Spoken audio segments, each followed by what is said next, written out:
Welcome back to the Disruption Podcast. This is Tracy. My pronouns are she, they, and my co host Michelle's with me.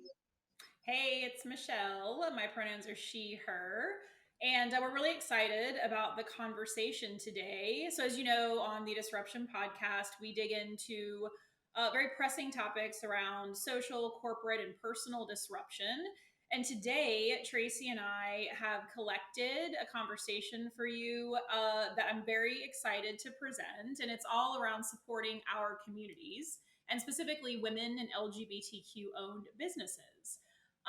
These are, players in our society and in our business scape on the women and LGBTQ owned side that you probably see and hear every day, but sometimes it's hard, we've found, to be very intentional as a consumer unless you do a little bit of digging and research.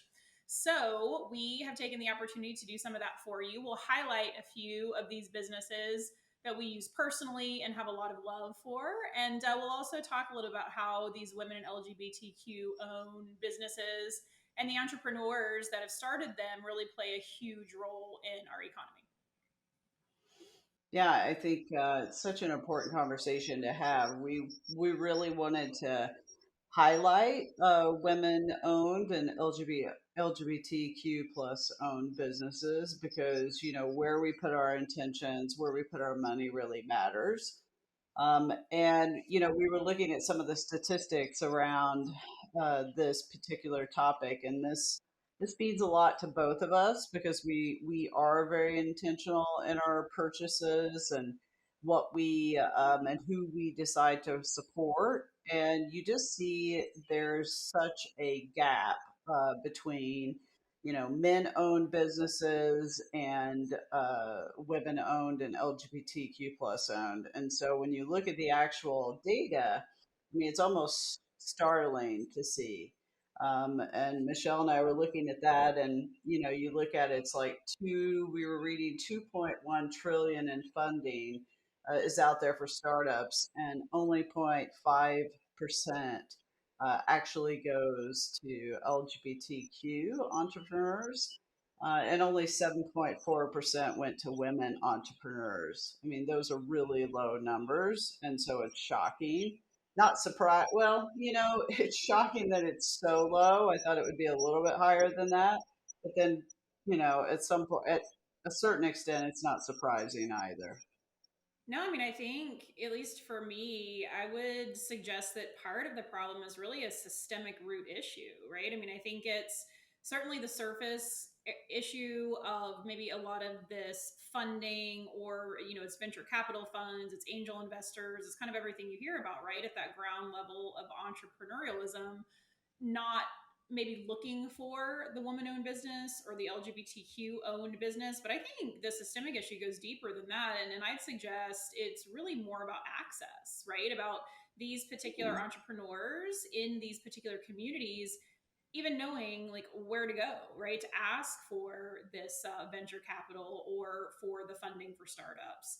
And so I think the more we can discuss not only businesses that fall into these categories that we can really support with a discerning consumer dollar, I think the more we can also highlight organizations that are really trying to find these entrepreneurs and give them a platform and an opportunity.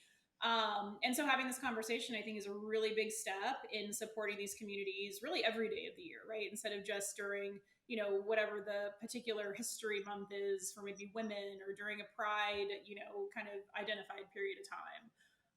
We are in the midst of Black History Month, for example, and one of the women owned businesses that we'll highlight today certainly qualifies as a Black owned business as well. And so, part, I think, of what Tracy and I both believe in, not to necessarily speak for you, but is this idea, right, that it's not just one day, You can one speak month. for me. Thank you. I don't mean to, but obviously I will. So, but it's it's not taking a month, right, to really focus on supporting these businesses, but it's every day, right? And again, it's using the information that we have available to us, which is just infinitely more than what yesterday, a year ago, 10 years ago. To really dig into these organizations and find those spaces where you can truly support these entrepreneurs in these communities. Yeah, it's at the heart of it, it's all about elevating these communities, and we can do that with our money and our focus on their particular platforms and products. So this is a big one. I Go ahead. Well, I was just gonna say, like, before we jump into really highlighting the organizations that we wanted to, you finish, but I did want to pull up some more stats, as you mentioned, with regards specifically to LGBTQ and then women-owned businesses. Yeah, well, let's talk about it.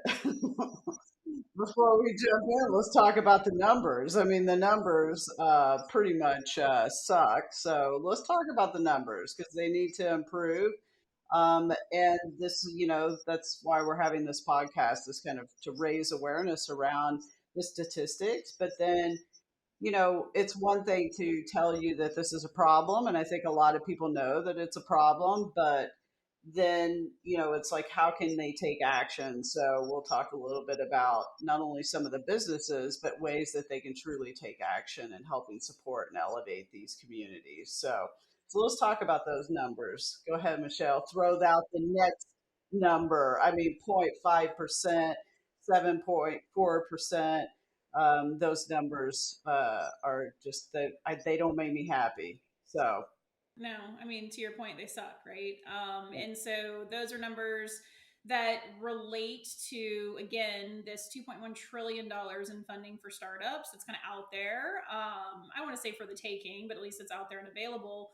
What I find interesting though too is, right, that's kind of at that startup phase, right? That real entrepreneur who's looking to at least jump into their particular industry or their particular space.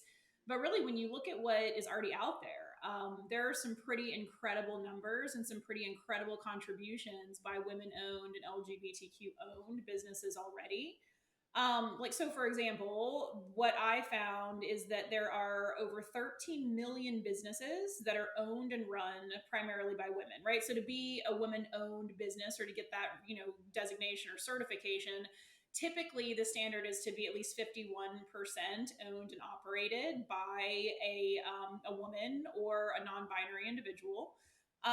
The 13 million businesses that we currently have logged as being women owned and operated is like 42% of all companies, right? So that is actually, I think, a pretty sizable and impactful number, where these organizations that are women owned employ, I think, about over 9 million people each year and contribute 1.9 trillion or around there to the national economy, right? That's not the global economy, that's just the national economy. And so what I find to be interesting, at least in those numbers, is, again, they sound like big numbers and big, I think kind of a big piece of that overall pie.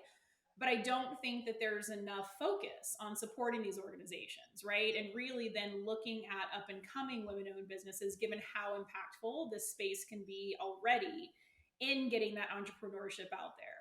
I think, yeah. there are just elements of the female experience that really lend itself to a business approach that is not only, I think, more creative, but also more empathetic from a social perspective, just in general. So elevating, I think, these voices and these business owners is really to the benefit of everyone.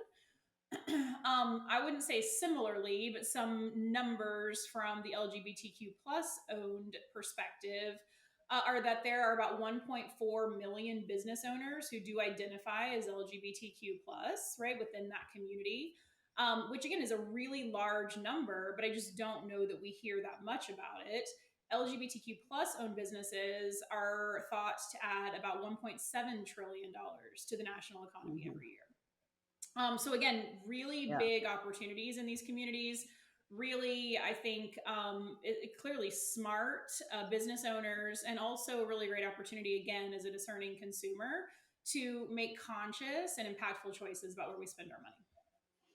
Yeah, no, I agree. And Michelle, we just went through like the certification process for our own business. So we know kind of and understand the certification process and what that looks like. But I do find it interesting, and I think it's worth like digging into some of these businesses a little bit more. And we've done that. We've been very intentional because a lot of people have that uh, whether it's women owned stamp on there, but when you dig into it, you find that, oh, there's a married couple where the husband may have been the primary owner and then gave his wife, 51% so they could call themselves women owned. So I would be cautious of that. I'm not saying it's not worth supporting those businesses, but it's a little shady, I think, when you go around and you do it that way. So I think it's worth taking the time to really look at some of these businesses and who the owners are and what the investment has been, because there's a history and learning more about these owners. So that's some of the things that we've done to really kind of vet some of these organizations to make sure that your money truly is going to a woman-owned business or an LGBTQ plus owned business. And I'm sure there's a lot of people out there using those terms, whether they have the national certification or not. But just be cognizant and be aware of some of those things. But we have taken the opportunity to do that. Yeah, yeah, that's right. And to Tracy's point, we have gone through the National Gay and Lesbian Chamber of Commerce certification, right? That's the NGLCC, which is kind of the business voice. But no, I mean, I think the reason why I remember it, and one of the points I wanted to make here is not only have we gone through the NGLCC certification from an LGBTQ plus owned business enterprise perspective, but also a WBENC or women owned business enterprise process. And both of them were pretty rigorous, right? I mean, there was a Yeah. lot of documentation that was required. Site visits have been, or I think are soon to be conducted. And you could tell working with these organizations that, number one, there was a real passion by the folks that we have interfaced with to get it right, to really ensure that these certifications mean something. And also to make sure that Tracey and I, for example, in starting the business that we've recently started, Disrupt the Landing, felt supported. I think supported not only in the Hmm. process, certainly, but in the community. So, we can't help but turn around and want to do the same thing. We have been certified by the NGLCC as an LGBTQ owned business enterprise. And hopefully, assuming that all goes well, in the near future, we'll also get, the confirmation from the WBENC as well. Yeah. But to Yeah, Tracy's Michelle. point, I was just going to say, as discerning, right, as these Uh huh. organizations are and these processes, you do typically need to dig in a little bit deeper, right? You can do that by, Yeah. I mean, frankly, looking online. I'd start, with your good old Google research. You can look at the makeup of the boards of certain types of organizations if they've risen to the level of having, a board of directors.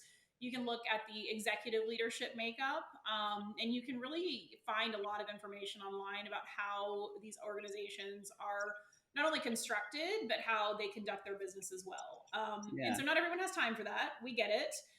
Today, as we dig into a couple of the organizations that we, again, personally enjoy and wanted to highlight for you, we'll leave the information to get to those either online stores or organizations in the show notes. And then, even though we won't have time to go through, a ton of those organizations today, we'll also leave you with some good tips on some additional organizations that we like to. Yeah. Yeah, what I appreciate about some of the organizations, and Michelle, I like that you brought up kind of the board makeup, and also I was thinking, as we dig into some of these organizations, is also the organizations that are intentionally taking the step to also utilize other women-owned and LGBTQ plus owned businesses to run their business effectively. So that's something we do, and that's something that we look out for. And so it was great to see that as well. And the other thing I wanted to call out, the other thing I really appreciate about NGLCC is, did I get that one right? The other thing that I really appreciated about them is they gave you the opportunity to pay your fees through the local chamber of commerce, so that your money would go to local, LGBTQ plus groups. So I really appreciated kind of that local aspect where the money, your fees or your dues could be paid to the local organization rather than the national organization, and you could still be certified. So we chose to fund the local organization, and that was a nice option as well, I have to say. Yeah, well, maybe not last, but the other thing I would suggest before we really Last. start. Is the podcast over? The podcast is not over. We haven't even got to the businesses yet, Michelle. You're like, last. Last, as far as the maybe some of our suggestions as to how you too can be a discerning or more discerning consumer. Something that Tracey and I both feel really strongly about as well, and it goes a little bit to Tracey's point about really paying dues or digging into your local community. It's also about where these organizations give back, right? So, in most of the spaces that we've researched, and certainly in the organizations that, again, we have a real affinity for, you'll find that they're leading and putting their money where their mouth is by giving a percentage of proceeds back to the communities in which they live and in which they support. And again, we feel so strongly about that kind of approach that that's also something that we've undertaken to do in our organization as well. So you can find that kind of Yeah. information either on, most of these organizations' websites, right? They're going to be pretty proud about taking that approach, or again, I dig in online and see what you can find there. All right. Well, let's jump into the businesses. I think you're kicking it off, Michelle, with one of my favorite drinks. We're not starting with wine. Oh. Oh, we're not? Oh, what are we starting with? No, we're starting with your other favorite drink. Oh, The It's a great, really really cool coffee company. well, love me some coffee. Yeah, it's Mm, good stuff too. yeah. Love me some coffee with a little oat milk. I won't tell you what Michelle puts in hers, but I Oh, look, tend I'm to not choose. shy about it. I like soy Oh, milk. And I apparently know. nobody else likes soy milk, or somehow I didn't get the memo about soy milk because you can't I find love, it. It's awful. I know. I love going to coffee shops, and that's the first thing is, do you have soy with Michelle? And the look on her face when they say yeah, we have soy, which is, about what, 30% of the time I would say that coffee shops have soy now, because now they're only carrying oat milk, regular milk, and Almond almond milk. I mean, I milk. feel like you can probably find And so cashew milk. What else do you make milk out cashew milk, of? but soy milk, when they say, yeah, we have soy milk, like you brighten up, like, I mean, it's like you want to just reach across and just hug the person and say, thank you. Thank you for having soy. And then Yes. here's a quiz. Here's the quiz to see how well Tracey knows Michelle. What's my other often difficult to find coffee mate, if you will, in addition to Coffee soy milk? mate. I got this one. I got this one. So it'd be the type of sweetener that you would also put in it. That's right. Like Splenda or sugar or whatever. Yeah. It's okay. So are you gonna say what it is? I totally I totally forgot. It's what is it? Like I can see it. I can't say it, but I can see it. I feel like a ghost just walked into your office too. The door just opened. That's Oh, it's Benny. fitting. Yeah, Oh, Benny. She's one of the pod dogs, yes. and she did just walked right in. So thank you. Right. No, it's agave nectar. Oh yeah, agave nectar. I totally forgot agave nectar. Yeah, if you can find a coffee shop that will brew good coffee and also give me soy and agave nectar, it's like, yeah, Christmas morning, I swear. Yeah, so tell us about City Girl. Love this one. Speaking Love of it. great coffee, it is City Girl Coffee, founded by Alyssa Bobot James.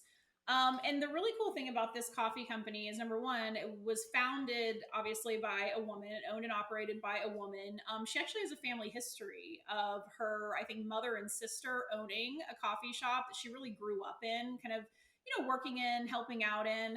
And so she came upon the idea for City Girl Coffee when she was at, I believe, a conference with other coffee entrepreneurs. and really heard some statistics that I think, according to at least the website and her retelling of her story, she found to be really impactful. I think they are incredible statistics. So the what she indicates on her website that really pushed her into the space that she's in, which certainly I would call it a coffee company, but it gives back so much more than that. That I think that is basically just a surface level, right, kind of designation. So what she found out was, out of the world's estimated 1 billion poor or under resourced individuals, about 70% of Mm, those are women. mm, Which I think we could probably talk for a long time about one of my favorite soapboxes, right, which are the systemic root issues that really perpetuate statistics like these. But shockingly enough, 70% of the world's estimated 1 billion poor and under resourced individuals are women.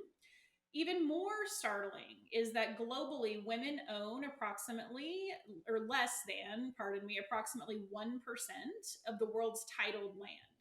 Right. So that's, mm. to the extent, and again, this is yet another like offshoot conversation, to the extent we can truly own the land, there is less than 1% women's titled ownership. Furthermore, the World Bank estimates that more than 500 million people throughout the world are dependent on coffee for their livelihoods, and that there are about 25 million coffee farmers across the world. So, Tracey, you're in good company with one of your favorite beverages. And City Girl's in really great company, I think, with what they do, because I think at least the way that Alyssa, like articulates the point or the purpose behind her organization is that it's really an attempt or an approach to build a sustainable and responsible coffee company first and Mm. foremost, to really bring awareness to the inequity of women in the coffee industry. And so I'll quote from Alyssa's website for City Girl Coffee. She states, "We source as much of our coffee as possible from small, women owned or managed farms and cooperatives, and to give a portion of every sale back to the organizations that support the success of women in their country of origin, not Oregon." Origin. Oregon. They have great coffee in Oregon, actually. Um, so I mean, so it's really just cool to see, not only a dedication to the sourcing of the coffee, but I think also the giving back, right, of that percentage of proceeds or profits. And again, not just to a general women owned or maybe a women supportive organization globally, but City Girl Coffee really does the work in getting their contributions to society back to the very local and specific spaces in which or from which they source their coffee as well. Mm. And their website is just replete with really beautiful like verbiage about what they do and the mission that Alyssa believes in, but also some great photos from these different regions where they find women coffee farmers to source their product. It's really cool. Yeah, no, it's really cool to see the organization giving back, and even on their coffee bags, on the back of it, they talk about giving back to these women farmers. So, even using marketing space on their packaging to raise awareness about this. So, I love it. I love they have great coffee, and it's a great, I think, company to invest in. That's also giving back. Yeah, so we also, I just like had this brainchild that Uh-oh, here we go. When she has a brainchild, I just one of the things I love about you. Here it comes, brainchild. she's always just like, oh no, what's she gonna say now? I wonder if we, as fellow disruptors in this community that we're creating on the Disruption podcast, don't really start to again use our consumer power and really ask and request and I don't know, like demand that some of these larger retail organizations, I usually will go to a place that rhymes with Marget. And so I wonder if we can get some of these, retailers to start offering some of these products that that really, impact the world in a really positive way. Yeah, I love that idea. I love it. I mean, Target should be doing that, right? I mean, you're in Target like every day, so you should bring that up in Target's what I I would say maybe every other day, thank you. think. But I was just there today. So Yeah.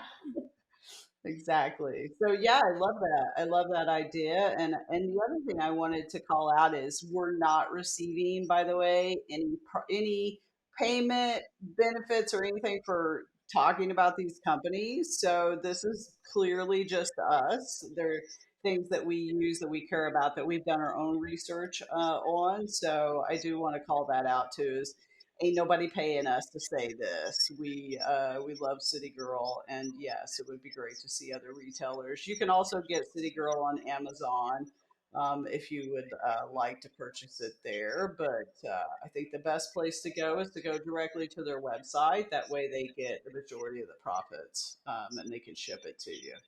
perfect. And like I said, we'll drop all of this information, including where you can go to get directly to these products on or in the show notes. Yeah. And so the next product I'm super excited about is called Wet for Her. And it was founded by owner and CEO Alice Duroc back in June of 2009 in Paris, France. And also a great place that we love to visit. I love that Wet for Her is probably, I mean, I don't know of any other sex toy company that is owned and founded by a woman. And if you look historically at the sex toy industry, the majority of that industry is owned by men. The toys are created by men. So it's once I kind of ran across that for her, I was so excited about it because it is focused on queer and lesbian, uh, you know, um, and non-binary folks. But what I will say is, any straight woman can go there and find what she needs too. It's really fantastic. They are fostering inclusion and sex positivity and sexual exploration, and they have on their website with the goal to make their space welcoming for queer women and the folks they love by celebrating a diverse range of bodies, genders, and orientations. So it's when you look at the founder's history, she also saw that it was very much limited in being women owned, and even the research around this particular space, it's just very limited. You see, she really highlights that, there was not many actually focused on queer women as well. So that really inspired her to create products. They're creating a lot of their own products. But what I also love about Wet for Her is they have blogs and education and information also if you want to learn more, which is fantastic to see that they're using their site and their platform to educate and raise awareness. So really love that. I love the principles. When you look at Wet for Her's principles that they have listed, it's relationship longevity, women's sexuality, power of inclusion, quality of products, and satisfaction for both the user and the customer. So I love it. I love it. You can tell a woman put this together, right? Like I love that. But I love their products. We use their products. Fantastic company. I love talking about it. I love talking about their products. It's fantastic. I think something is going off on my desk. I'm like, what is this? Do you hear that? Yes. It was vibrating. It's not a Speaking vibrator. I of just want everybody to know it's my speaking timer. of wet for It's the her, timer for Tracey the has a podcast. vibrator on her desk. That was not done on purpose. I love that. See, look, it's my timer for the podcast. It's vibrating on my desk. See, Look at for that. anybody who's listening to the pod, Oh wherever my you get God. your podcasts, you could be watching us on YouTube and see what's really going on. I know. You need to go watch the video because people will be like, I don't believe that. I heard the vibrating. I don't believe it. It is true. It was my clock. But I do own products. They're fantastic products from Wet from Her or Wet for Her. It's a wonderful organization and company. I love everything they do. I love their mission and their purpose. And I think in this space, definitely go and support these women who have started this company and now it's been around for a little bit. It's doing well, but definitely want to drive more people to their website and their product. But fantastic product again. We'll talk about sex positivity and those type of things in other podcasts to come. But great to be able to highlight wet for her here. Yeah, I won't go into a deep personal affinity for the products. Great organization, really I think well crafted products. But I did want to say, what I found to be really interesting in doing our research too is that you'll find the products that you can get through Wet for Her all come in like I would say a range of colors and patterns, and nothing is intended to be like realistic looking. So for anybody who's had experience with, toys or sex toys in the industry, and you get like these very like realistic looking apparatus, I don't know. To me, it's a little off-putting, I love that you but called I it an will say, apparatus. it's an apparatus. I don't know what to call it. Realistic looking, like I don't know, dildos. What Oh, what that goes to though is what I really love about the Wet for Her organization, which is the idea that it's really all about exploration, right? Having fun, really, being in tune with yourself and your partner. And I just think they do a really nice job of really emulating all of those qualities and goals that Tracey was talking about. So really good stuff. I would highly recommend it. And again, we'll drop that link in our show notes. All sounds right. good.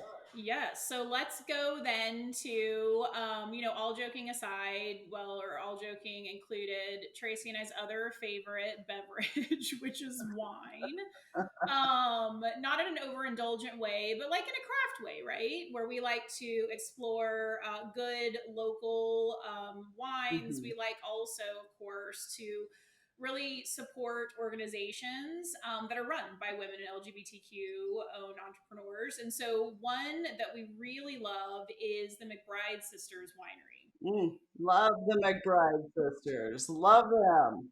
They really are. And like Yeah. such a cool story, right? Tracy, you can probably jump in and maybe fill in what I miss, or correct me if I get a Yeah. little bit of it wrong. But these two women are, not only support or running a woman owned business, but they're also two Black women who, as I understand it, were separated at birth.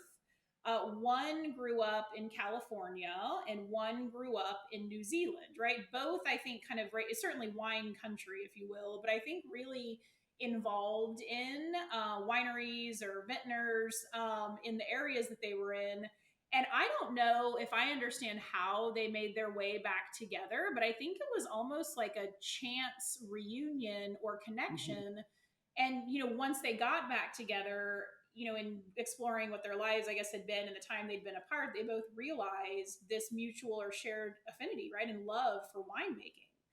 Yeah. So they now have, or so let me pause there. Did I get that right? I think I got that right. Yeah, yeah. I think and they've been around a bit. They've been around since 2005, and I remember I was looking for gifts, and when I gift to people, whether it's during the holidays or it's birthdays, I always try to gift something that's women owned or LGBTQ owned. And I found the McBride sisters through research, and I ran across their, I think it was either CBS This Morning or Good Morning America. You can Google it and find the story on them. And they were doing a kind of a highlight on their story. And it was such a good segment. Like, you got to go Google it. It was so good. It made me teary eyed.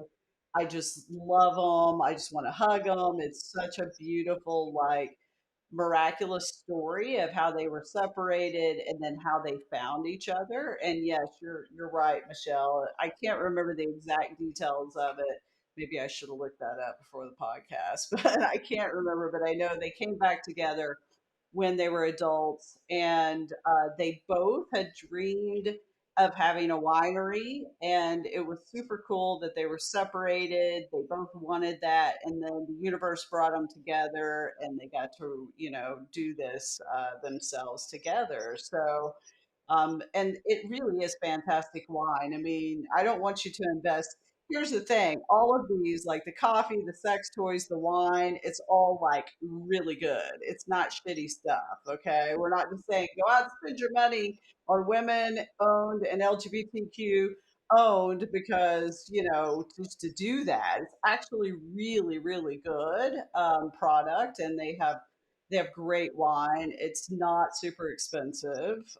So I think a bottle of their red blend is somewhere between $20 and $25, but it's an excellent bottle of red wine. But yes, you got that story pretty much right. That Huh? blend, right? That's Black Girl Magic. They have a blend that's Black Girl Magic, and then they have just a regular red blend. I would know. I love their red blend. So Well, to fantastic. Tracey's point, right? So, been around since 2005 with such a cool origin story. But what I love the most, and I don't necessarily mean to be like gender stereotypical, but what I will say is, the way that the McBride sisters um, discuss their organization and what they put out there on their organization, I just think is such a beautiful example of the heart, right, and the real creativity you get in, from what I've seen, so many of the women-led owned and operated organizations, right, that I'm aware of or that I've looked into or again that I purchase from. And really, in addition to being the largest Black owned wine company in the United States, right? So that's just a major accomplishment, and kudos to these two for that. They also are intent upon being the most inclusive, accessible, socially aware, and sustainable, like, winery or, wine producing organization. And so those goals are big and bold and lofty and aspirational, and I think also being achieved by these sisters every day. So again, it's a beautiful thing to see an organization that can not only produce good product and do good work, but also do socially responsible work as well. And so that's something that Yeah, gives me a lot of heart and makes me want to spend my dollars on their wine. I don't mind spending my money on their wine for sure. Great organization. It really is. Well, the final business that we want to highlight, and then I have a few shout outs. I was thinking today about doing this podcast. I'm like, gosh, there's so many good businesses out there that we have found and we have researched. We probably should put out our list or something, you know? We Uh, will. It will be in the show notes. oh, you already had that. Look at that. This is why I love you. But the other business we wanted to highlight is both and the way it is spelled is both, and then the and symbol. And it was founded by Finn Shepard back in 2020, so it's it's been around a little bit, but not long. But Finn was recovering from gender affirming top surgery. He couldn't find post surgery clothing options for his authentic expression and was tired of searching the internet with no results. So he created a clothing line for himself, which is super cool. Anybody who you know um, has experienced that, or just if you're a queer person who loves to wear clothing, whether it's by definition women's clothing or men's clothing, it's hard to find, particularly in the non-binary community. It's hard to find clothing, so I think it's super cool that Finn has created this inclusive, community for the non-binary community to find clothing. So I think it made me, as I've seen more and more of these companies being started, and they're fairly new in what we're seeing out there. But I just think about how affirming it is for people who really need that. And I think about also the experience when you go shopping. So the experience for me, because I wear both men and women's clothing. And I think about the experience when I go into the men's department. And more times than not, I get looks, whether it's from the people working in that space or it's just from people shopping. But it it doesn't bother me anymore, but I am always observant of how people treat me, how they look at me, how they, may respond to me. And so I think it's a message out there too to people who work, whether you're working at, you know, I don't know how much education is done, honestly, in the retail space either with people who work in that space. But like when I go in some of the major retailers out there, and I go in those sections, again, you'll find people who are very warm and accommodating, but you also find people who look at you like you're in the wrong section or don't necessarily rush to help you like they would go rush to help that cisgender man who's in the same section. So I think about my own experiences and how I used to just avoid it. I used to just avoid going in that section and I would just shop online. And now, at the point in my life, I'm at that point where I don't really care what people do or what they say or what they think about me being in a particular section or not in a section. But I remember early on how uncomfortable that was. So I think just a message out to people who work in retail or if you're shopping in those sections, really treating people with kindness, and really creating a safe and inclusive atmosphere.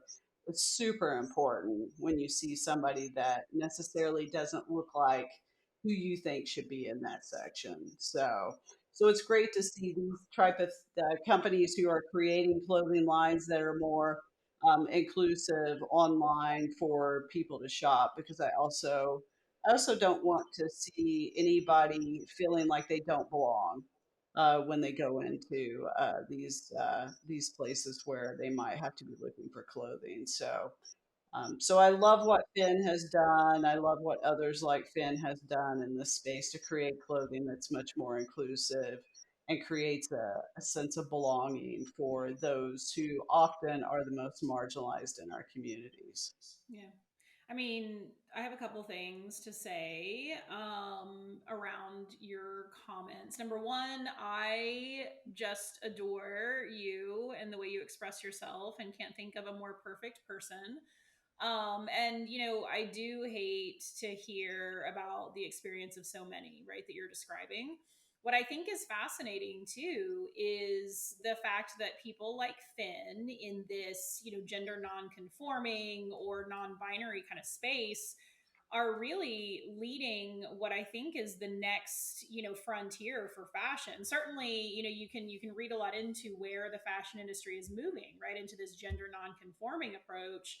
And it's amazing to think that not only is it in the way that, the individual may, outwardly or visually want to express themselves, but it's also amazing. And I would suggest that probably each one of us and all of the disruptors listening to this podcast, right, has had a similar experience or opportunity in wondering, like, how do people make these clothes? Like, where do the measurements come from? Like, what is this, Right. like, body shape or ideal that is like the female figure mannequin and the male figure mannequin? I'm 6 feet tall, barefoot, and I wouldn't necessarily call myself like super thin, I mean? So I have like my own body shape. And I spent, for example, years and years of my life trying to find pants that were long enough, right? That would just at least hit me at the ankle. And it took me many years to jump onto this like cropped pants trend because I was so annoyed that people had finally just like given up ankle length pants at my height, and I couldn't get over it for a long time. And so, I think when you look at how clothing is made and what bodies this clothing is made to fit, really, I would suggest that probably the more normative approach would be in a more gender non-conforming kind of body type, or at least a body type, right, that has 150 options instead of five different sizes. So really excited to see that that is a lot of the way that the more, I think, innovative aspects of the fashion industry is moving. So kudos to Finn and, and the folks like him who are really pushing that envelope. Yeah, absolutely. Now people are going to wonder how tall you are. I already told him. Oh, did you say you already Yeah, told? like 6 foot tall, barefoot, babe. Oh, oh. It's all legs. I'll just, I won't even say anything. Why don't you highlight a couple of your honorable mentions, some other Oh, my organizations that you're honorable just mentions. dying to Yes. toss out? So my honorable mentions. Well, I was just online earlier today, and I ran across, the algorithm brought up one of my favorite ones, and that's Mess in a Bottle. And I love Mess in a Bottle. It's founded and owned by a woman of color, and I love the t-shirts. It's a t-shirt company, and it just they have all this empowering language on these t-shirts, and not only that, they're actually like, how when you order like a t-shirt from Amazon and it's got something like, I don't know, phenomenal woman or something on it, but you get it and it's like shitty, like it shrinks after one wash. Not to like, I'm not dogging Amazon, but you know what I mean. Like, you go out and you buy these like inspirational t-shirts, they shrink, they're not that great. Like, I don't know how many of those I have and I still buy them, and so Mess in a Bottle, first of all, is probably one of the best made t-shirts, and I just love them. I love their t-shirts. So I have to give an honorable mention out to Mess in a Bottle. It's a great company, and the product is fantastic. And then my other shout out goes to Woxer. I just got Woxers like in the last 30 days, and so Woxers are underwear owned and founded by, a woman, a queer woman. So they're pretty cool, and I really love them. And so I had to like give a shout out to them because they're so comfortable. So um, I know, they're super soft, and I love how they played on the term, boxer. They went with a woxer, like, so I really love them too. Anyway, love me some woxers. Well, before we get into a space that I know we have planned, one thing I did want to say, and it kind of came to mind, Tracey, when you were joking a bit about not dogging Amazon. I will make a bit of a shout out, not to a particular organization or product or entrepreneur, but to a couple platforms that I think are really interesting to look into when you're looking into how to intelligently and discerningly spend your consumer dollar. And so I would suggest looking at platforms that are really made for, right, and geared towards that small business owner and entrepreneur to get their product out into a more mainstream population. Again, you can find information on these platforms about these entrepreneurs and businesses. So certainly you can do your due diligence, I think, there. But a lot of what I'll do typically, especially when it comes to gifting, is look at a platform like Etsy, Mm, right? That really allows that, I oh my think, kind of gosh, you more. love some Etsy. I do love some Etsy, I, but I found it's amazing amazing. things on Etsy, and particularly for you. So I yeah, know so you I sent think me some it's. super cool stuff. I was like, where'd you get that? And you're like, Etsy, and I'm like, Etsy. I love to gift, again, from women owned or LGBTQ plus owned, or, shops owned by other marginalized communities.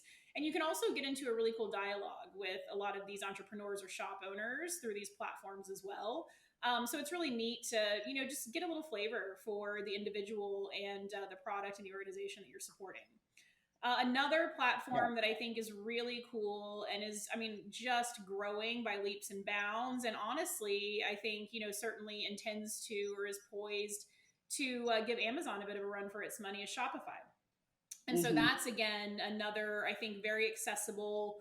I would suggest direct to consumer kind of platform, right? That small, minority owned entrepreneur businesses can jump on to get their product out. So Yeah. if you look into those platforms, that'll give you a lot of access to an opportunity to choose from some of these types of organizations. Yeah. That's great. And the other organizations we want to highlight are the organizations that are actually on the front lines who are helping to support these women and LGBTQ entrepreneurs and other marginalized communities as well, historically marginalized communities. So there's great nonprofits out there. So if you want to put your money and help support some of these nonprofits, they are turning around and supporting and connecting people with across the community with peers, with expertise, with capital, and those things are important for these entrepreneurs to actually stand up their businesses. So we wanted to highlight a few of those that you can give money to, and one is called Start Out, and Start Out supports the LGBTQ plus community and entrepreneurs in that community. It's a wonderful organization. You can go online and find it. So definitely donate and give money to Start Out. And again, we wouldn't call out these organizations if they were not organizations that we also believe in or that we've also given to. The next one is Ladies Who Launch. Love Ladies Who Launch, and of course, focused on women and non binary individuals and helping those entrepreneurs rise and elevate and get formed and foundationally find the things that they need to start their own businesses. And then the third one is Black Girl Ventures, which is focused on the Black and Brown community and helping elevate women in those communities as well. So those are three organizations. They give financial support, again, skills development. There's a lot of training that they provide. They connect people with mentors, other people in the community, and they're really helping to fuel innovation, economic development, opportunities, and empowerment. And this all helps fuel a better ecosystem and social justice for these groups. So definitely donate to these organizations, help support them. A lot of organizations that are doing this type of work are underfunded or have difficulty finding funding. And so we wanted to highlight these organizations where you can actually give money, where you can actually fund you might actually fund the next startup that's being started by a woman, a person of color, or a member of the LGBTQ plus community. I mean, I think, just to take it out even another layer, right, into, I think, even more of that social justice sphere. I think we can't impress enough upon, our fellow disruptors and upon this conversation how much representation matters, right? How much visibility matters, and how much seeing yourself in the communities in which you are part of, elevated in a very visible way. And so, as we, are discerning with our consumer dollar, and we really focus on and elevate these communities, women owned businesses, the LGBTQ plus community and the businesses they own, Black and Brown owned businesses and that community, and other marginalized communities, the more than routine it becomes to see individuals in these communities in positions of leadership, right? And the more natural and, dare I say, normal, a little tongue in cheek, it becomes to see individuals in these communities really rise to social levels of visible leadership. So again, the more that we can normalize, the voices in these communities and elevate those voices, I think the better off we will be all from a social justice perspective. And as our fellow disruptors know, right, that's one of the driving forces behind these conversations that Tracey and I have together, as you've heard, but that we also will continue to have with other leaders in our community who are not only members of these marginalized groups as women, as queer people, as Black and Brown, Asian people, but really, the people that are out there on the front line, so to speak, right? Doing tough work, really confronting tough issues, and really trying to make this world we live in a better place. Yeah, absolutely. We definitely need more visibility out there. And when there is more visibility, it really helps change our society. I really believe that. And it brings like balance. And again, it's the balance that we need at the end of the day. 7.2% and 0.5% is not balance. It's not equity. It's not the society that we deserve or we should be a part of. And so, all of us working to invest, to elevate and rise, help others in the community rise, is so critically important to bringing balance and bringing respect at the end of the day to our communities. Yeah. I mean, the other, roughly 90, at least 2+% of all of those trillions of startup dollars sounds a lot like the patriarchy to me. So I think Sounds like the patriarchy to me too. I think we start to spread the real love and really see the transformation that I think we all are ripe to see when we start to infuse these other voices and experiences Yeah, into our economic sphere, and then also again that social sphere as yeah. well. This is definitely an important space to disrupt. That's right. So let's do it. We are really glad that you joined us today. We'll be back in another 2 weeks with more disruption conversations, as you've come to expect from us. And so, again, thank you for listening in. We hope that we've given you some good, some good ideas, some good things to think about, and some ways that you can really dig into this consumer space in a much more thoughtful and intentional way. Feel free to reach out to us. Like I said, we'll put the information on these organizations in the show notes, but we're always happy to hear from any fellow disruptor if you have other organizations you'd like to highlight. Or if you just have thoughts for us on the Disruption podcast, you can reach out to us on some of our social handles that are also in the show notes. And then in the upcoming weeks, and certainly for weeks past, you can find us wherever you find your podcasts, including Apple, Google, Spotify, and you can also follow us on our YouTube channel if, again, you wanted to see in person what was vibrating on Tracey's desk. Of course, we hope that you like what we're putting out there and enjoy the conversations. And if you do, we would really love the feedback. So leave us a review on Apple Podcasts, which is, I think, the best place to do reviews. A couple of the other platforms are offering reviews as well. So if you can drop something there, that'd be great. We'd love to see your 5-star review, and of course, any constructive feedback that you'd like to give us. And we're looking forward to seeing you in 2 weeks with our next episode.